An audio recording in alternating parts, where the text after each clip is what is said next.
Herbert's 100 harem. The meals were always a huge thing when a man was the center of a family, although he felt more like a referee or the teacher to a gigantic class of children at times. This was a time for everyone, and anyone that wanted to talk to him would have his time no matter what. But it was strictly first come, first serve. All right, so Elzira has been messing with you? All right, and she's been specifically stealing your favorite tail socks? He asks, thinking about the thin garments. They're reinforced on the inside and soft on the outside, so a Zedan's powerful and combat-ready tail doesn't just rip apart their clothing. Has anything else been happening, Malishi? I've been thinking, she says, and he leans a little closer to her so if she feels like whispering, then it won't be an issue. I know that a lot of girls here want to be Hunt's mistresses and think it's amazing, but well, I really don't like it. My older sister took me hunting when I was really small, and it was bad. Do you want to talk about it? Herbert asks, and she sort of fidgets before transferring her hands to her stomach and then smiling. While hunting may not agree with this girl, pregnancy certainly seems to. No, it's fine, I just don't like it. It's all right if I stay with the ship, right? I'm actually hoping most do. It doesn't feel right by my sensibilities for pregnant women to be in danger, even if the danger is fairly low, he says with a smile before shrugging. Call it a human sensibility. If I have to throw myself in front of a big beast to keep you girls safe, then I'll do it. Please don't. We're armor-plated and bred to hunt huge monsters. You're not, she says, and he can see the axiom play over her head to let him know that she's looking him up and down. I'm wired for survival up and down. We may not be immediately dangerous looking, but humans are slippery bastards when it comes to getting away from danger. He assures her, and she nods. I know, it's just, hunting doesn't appeal to me. Not after what my sister did. Malishi says, and Herbert nods. I understand. Is there something you'd like me to set up or something you'd like to do? Herbert asks, and she shakes her head. No, I have my favorite stories and games with me. I'm all right. Are you sure? It's not too hard to set something up, Herbert says, and Malishi smiles. Oh no, I'm fine, she says, and he offers her a smile. All right, but if that changes, be sure to tell me. He tells her, and she nods. He watches her leave to go back to her food and checks his notes. Elzira's been swiping Malishi's tail socks. Simple and to the point. It had to be. The page was over half full already of little things he had to take care of to keep the whole family peaceful and happy. He only has time for a few more bites of his meal before another girl shows up. One of the Yaoya. She outright appears at his shoulder. He wipes his mouth and gives her his full attention. Yes? Is something wrong, Balvana? No, I just wanted a hug, she says, and he rises to give her a big one. She's all but vibrating as he does so. We're going on a family hunt. Our babies aren't even born yet, and they're going on a hunt. So you're looking forward to this, aren't you? He asks, and she lets out a squeak of excitement. Why wouldn't I be? We're going on a big hunt, a traditional one. Take down the beasts and feast afterwards. This is going to be great, she says, breaking out of the hug and bouncing up and down in front of him while holding his shoulders. All right, so we'll be having a real party. Not everyone's eager for it, but those that are will be having a blast. Oh? Who's not looking forward to it?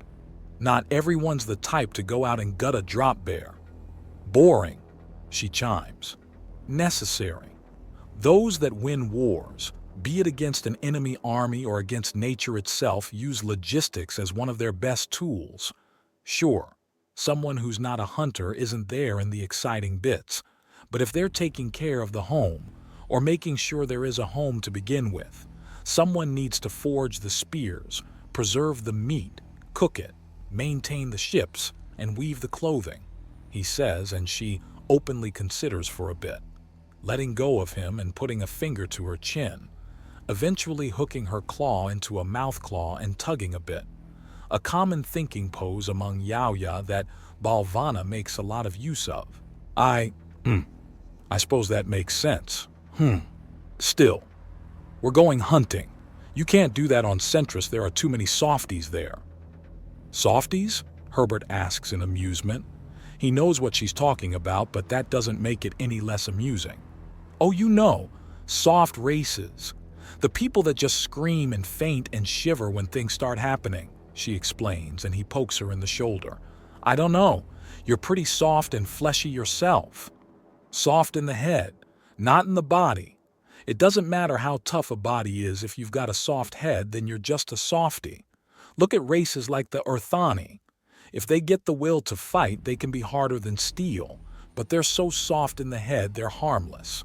Balvana explains, and Herbert nods. From what he heard about Jasper and the events on Lacron, that certainly panned out. The way the man described his total awareness of the area around him, how brutally sharp his claws were, and the fact he could literally kill with his tongue was certainly quite the list of dangers. Fair enough. I suppose one of the biggest differences between a human and a Tret is the high-octane crazy my kind have running through our veins. Yeah, I was worried at first when I was told that you were a Tret. Then, well, all those things happened, and, well... She trails off with her body language drooping. Thankfully, the dining hall is so noisy that no one overheard that bit, and the bad mood isn't spreading. Not your fault. I told you once, and I'm telling you again. You were used and are not to blame. He assures her, and she doesn't look convinced, but does nod. It's fascinating how eager you are to just accept blame. A lot of people would be willing to fastball it to someone else and then get busy wiping their hands to be as if they never touched it. And look at how well things turn out for them. The cowardly and corrupt get into positions of power and prove themselves unworthy, but cling in like leeches to power.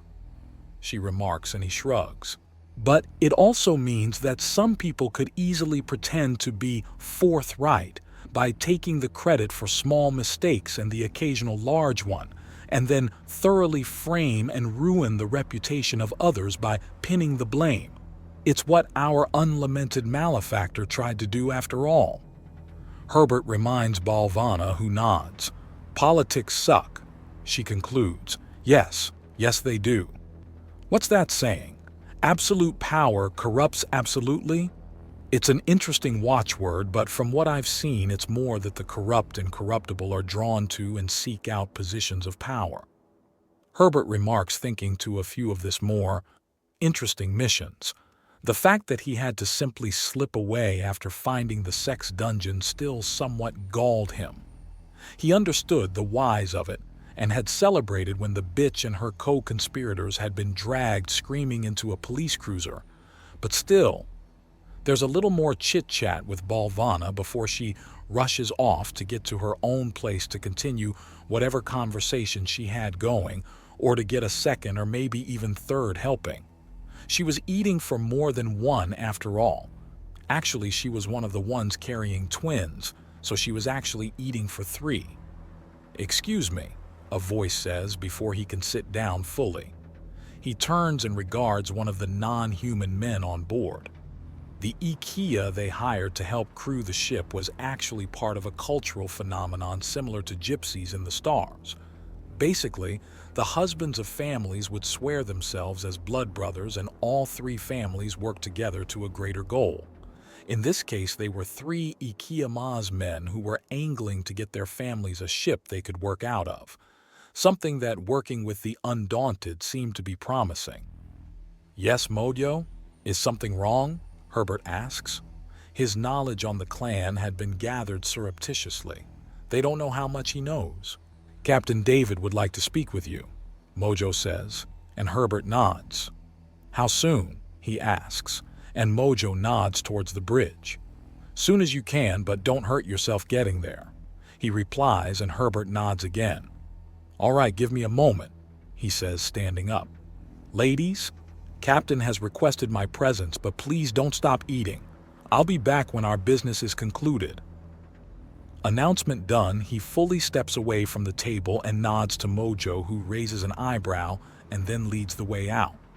The three IKEA men were massively different in personality, hugely different in appearance, but all shared a few solid loves that bound them tight. Mojo was polite, quiet, and considerate, stoic as well. He was also the biggest, unusually tall by the standards of the IKEA race, and built not so much like a brick shithouse as the man who lifted it as part of his daily routine. There was also a white spot in the gray furred face of Mojo that had two matching lines across the backs of his hands. Apparently Mojo had met his sworn brothers when a slaver cabal had captured all three and put them in fighting pits for sick entertainment. The three men had fought naked in a free-for-all before finding others of their race and teaming up to survive and later escape. None had gotten unscarred, and all three of them had tried to bury this bit of the past, but couldn't fully let it go, which had let Herbert sniff it out fairly quickly. "Hey, big guy, I was worried about ya," Victory states, walking up after they leave the dining hall. Victory is an albino with a whipcord thin build, head and shoulders shorter than Mojo. Of the three blood brothers, he's the one who took the worst harm. He had actually gone through a rejuvenating coma and looked unblemished. It was apparently a slight sore spot for the guy. Perhaps that's why he refuses to put on a shirt. "Nothing to be worried about," Mojo assures him. "You sure? Whole haul of crazy Zeden and scary Yaoya could be sizing you up for a snack, you know." Victory teases him. "And hey, you got the little guy out safe and sound. Good for you." "Is he always this patronizing?" Herbert asks Mojo, who huffs in amusement as Victory gives out a long hee of annoyance. "Only mostly." Mojo taunts Victory, who gives off another protest as all three of them head to the bridge. "Ah, Agent Herbert, good to see you," Captain David says as they all walk onto the bridge. The bridge controls are one of the massively algorithmically run systems, and it just needs one person to pilot the ship and keep an eye on everything. It's just the four of them in the room. The captain is the most clearly scarred of the three. His eyes are prosthetics, he hides behind sunglasses, and he's outright missing an ear. Beyond that, he's as well built as Mojo, but only a hair taller than Victory. The man is soft-spoken but commanding. When he speaks, at the very least, Mojo and Victory listen without fail. "Is there something wrong, Captain?" Herbert asks. "Temporary, Captain. But yes, that is the problem," David says. "I'm not sure if you know this, but our families and we have been looking for a more permanent home. You're one of the odder beings recruited by the Undaunted. What's your opinion on them?" "I can't give you an unbiased one. I'm straight from Earth and younger due to a rejuv coma. I wasn't recruited by them. I was one of the founders." Herbert replies, "I see. Then, Mr. Founder, mind giving us another pitch? We had a passing one when you guys hired us to pilot this sucker around. But can you at least try to sell it to us?" Victory asks, throwing an arm around Herbert's shoulders. "All right then," Herbert says, cracking his neck and grinning. "You guys want to be the best of the best?" "Already are, shorty," Victory taunts him. "You want to be on the team with the best of the best?" Herbert continues. "See previous for details." Victory mutters with a chuckle, and Mojo literally pries him off Herbert. "Stop interrupting," Mojo chides him. "Then sign up for the Undaunted. There's no challenge we cannot beat. No enemy we can't overpower, outcompete, outlast, or outthink." Herbert finishes. "Lame," Victory taunts, and Mojo's hand covers his mouth. 6 out of 10, David says with a smile. "Just 6? Herbert returns, and the smile turns a little more genuine. 6.5, David returns before giving the bridge a scan. Everything's green and they're still on course. "Anyone can claim anything, but do you have any proof?" "I've got some declassified files to show just how dedicated we can be when it comes to helping each other out and the kind of things we encourage others to do. But the physical proof is on other worlds." Herbert replies and David nods. A fair point.